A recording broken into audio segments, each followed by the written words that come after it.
Hello friends, स्वागत है आप लोगों को अपना चैनल में। देखिए दोस्तों, आज मैं आप लोगों के लिए जी पॉलिटिकल साइंस बिल्कुल आपके मांग के मुताबिक पॉलिटिकल साइंस का 5वां चैप्टर लेकर आया हूँ। ठीक है, 4 चैप्टर तक ऑलरेडी हो चुका है, प्रीवियस वीडियो में आप लोग जाकर देख लीजिएगा। ठीक है प्यार भाइयों, तो आज हमारा 5वां चैप्टर है पॉलिटिकल साइंस का।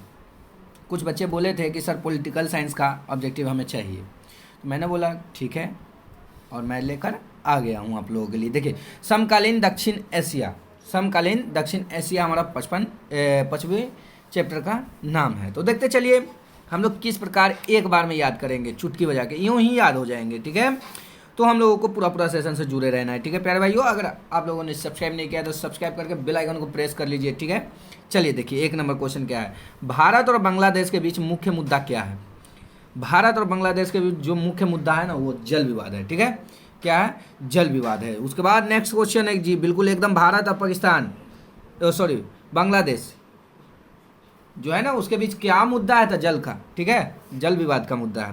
देखिए, भारत पाकिस्तान के बीच 1948 के युद्ध में विवाद का मुद्दा क्या था? आखिर भारत और पाकिस्तान के बीच में जो 1948 में युद्ध हुआ था, उसका मुद्दा क्या था? समझे? तो भारत पाकिस्तान में अधिकतर होने वाले युद्ध में मुद्दा हमेशा कश्मीर होता है। ठीक है, तो हम लोगों को याद रखना है कि भारत और पाकिस्तान के बीच में जो 1948 में युद्ध हुआ था, उसमें मुद्दा कश्मीर था। ठीक है, क्या था? कश्मीर था। ठीक है प्यारे भाइयों, चलिए देखिए एकदम मोस्ट इंपोर्टेंट, आप लोगों को एग्जाम में इसी प्रकार का क्वेश्चन देखने को मिलेंगे 100%। चलिए देखते चलिए, खाली सिर्फ और सिर्फ हम लोगों को पूरा सेशन से जुड़े रहना है, एक बार में दिमाग में फिट कर लेना है। देखिए, श्रीलंका के जातीय संघर्ष में भारत सीधे कब शामिल हुआ? श्रीलंका के जातीय संघर्ष में भारत सीधे सीधे कब शामिल हुआ? तो जानते हैं कि ना जी, बिल्कुल एकदम जान लीजिए। आज 1987 में जो है भारत जो है ना, श्रीलंका के जातीय संघर्ष में ना सीधे सीधे शामिल हो गया। ठीक है, 1987 में। ठीक है, चलिए उसके बाद नेक्स्ट क्वेश्चन देखिए।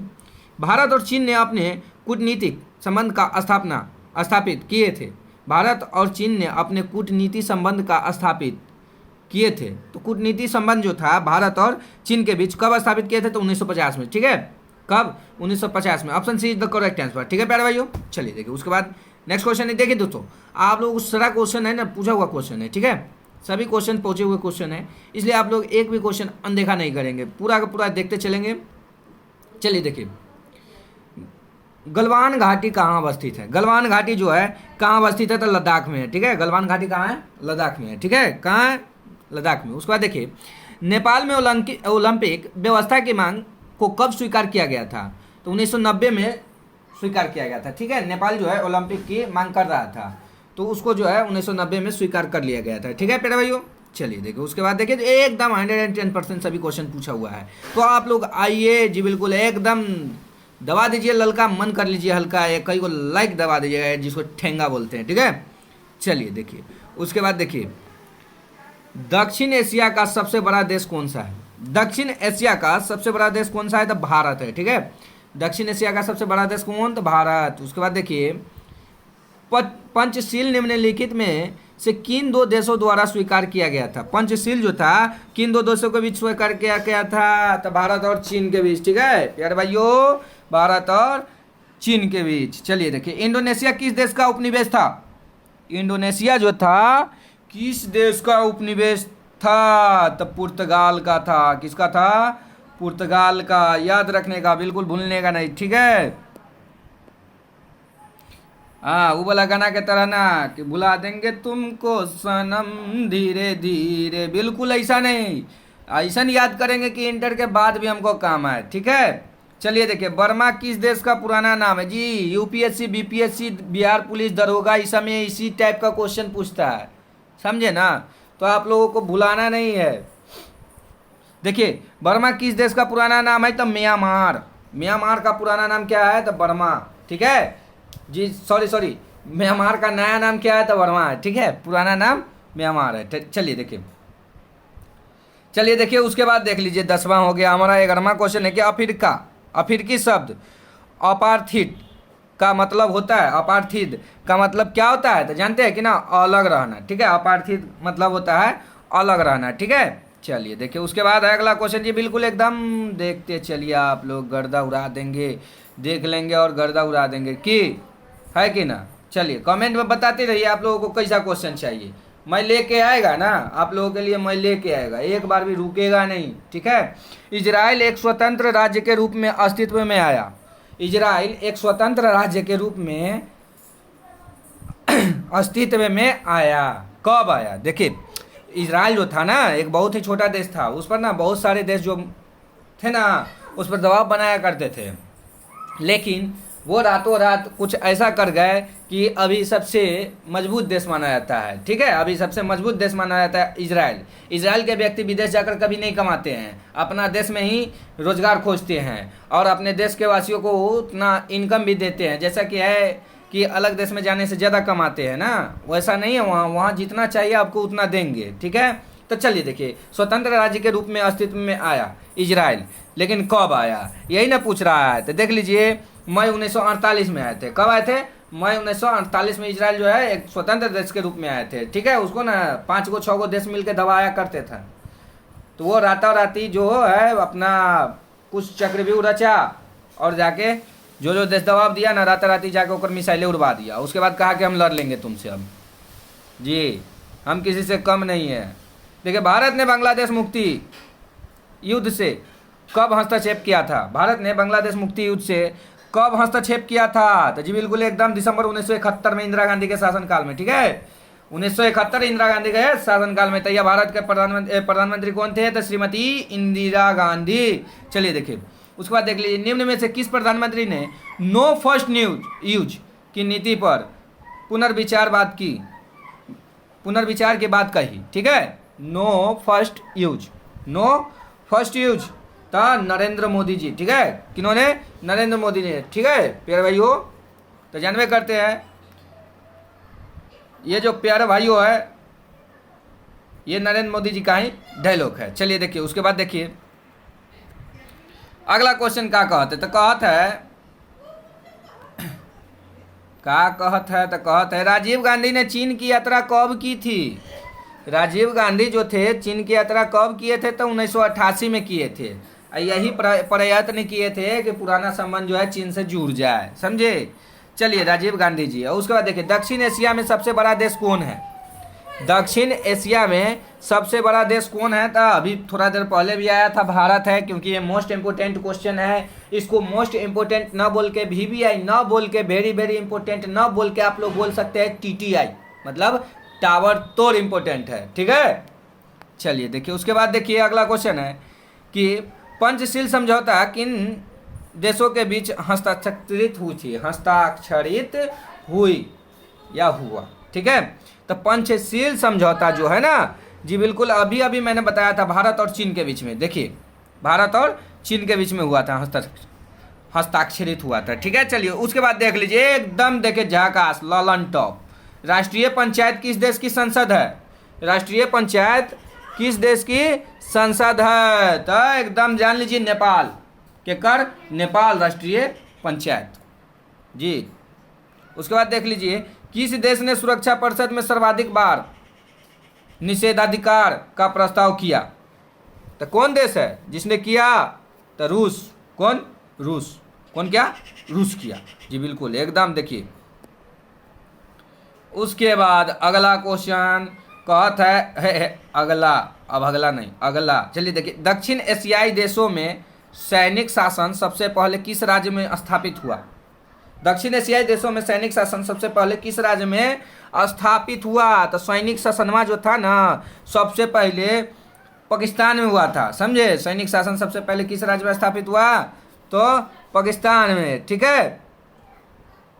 चलिए देखिए, उसके बाद है कि दक्षिण एशिया का कौन सा राज्य नस्लीय उग्रवाद से पीड़ित है? नस्लीय उग्रवाद से पीड़ित है। तो उग्रवाद से पीड़ित कौन था? तो श्रीलंका था। कौन? श्रीलंका था जी, बिल्कुल एकदम। देखते चलिए अगला क्वेश्चन, यह लीजिए, यह आ गया ना। कथी कर रहा है कि दक्षिण एशिया के किस राज्य में माओवादियों ने उथल पुथल मचाई? तो किसने मचाई? तो नेपाल ने मचाई, ठीक है, नेपाल ने मचाई। चलिए देखिए, किस राज्य में संविधानवाद की पावनता में बार बार खिलवाड़ किया जाता है? किस राज्य में संविधानवाद की पावनता में पवनता से बार बार खिलवाड़ किया जाता है, तो संविधान से बार बार कौन खिलवाड़ करता है? तो पाकिस्तान करता है, ठीक है। कौन करता है? पाकिस्तान। चलिए देखिए, उसके बाद है कि नेपाल कॉन्फ्रेंस पार्टी किस राज्य में सक्रिय है? नेपाल कॉन्फ्रेंस पार्टी किस राज्य में सक्रिय है? तो जी बिल्कुल एकदम जम्मू तथा कश्मीर में, ठीक है। National, sorry, oh shit, national conference party, national conference party किस राज्य में सक्रिय है? तो जम्मू और कश्मीर में, ठीक है। चलिए देखिए, दक्षिण एशिया में कौन सा धर्म सापेक्ष राज्य है? दक्षिण एशिया में कौन सा धर्म सापेक्ष राज्य है? तो ऑप्शन हो गया हमारा बी हो गया। क्या हो गया? बी हो गया, पाकिस्तान, ठीक है। उसके बाद देखिए कि 2014 में भारत चीन संबंध सुधारने की ओर किस भारतीय प्रधानमंत्री ने पहल की? जी पहल की 26 नंबर देखिए आप लोग, जी बिल्कुल, कौन? तो जान लीजिए कि नरेंद्र मोदी, ठीक है। भारत चीन संबंध सुधारने 2014 में, और उससे पहले का बात करें तो सबसे पहले राजीव गांधी, उससे पहले, उसके बाद कोशिश किए थे, ये क्या नाम था? मनमोहन सिंह। चलिए देखिए, डॉक्टर मनमोहन सिंह। चलिए देखिए, उसके बाद अगला क्वेश्चन है हमारा कि किस दक्षिण एशियाई देश में सर्वाधिक संकट है? किस दक्षिण एशियाई देशों में सर्वाधिक संकट है? तो नेपाल है। कौन है? नेपाल है। उसके बाद अगला क्वेश्चन, जी हाँ प्यारे भाइयों, छोड़ेंगे नहीं जब तक तोड़ेंगे नहीं। चलिए देखिए, दक्षिण एशिया के किस राज्य में प्रधानमंत्री को उसके उत्तराधिकारी ने अपदस्थ कर फांसी की सजा दी? अपदस्थ कर फांसी की सजा दी।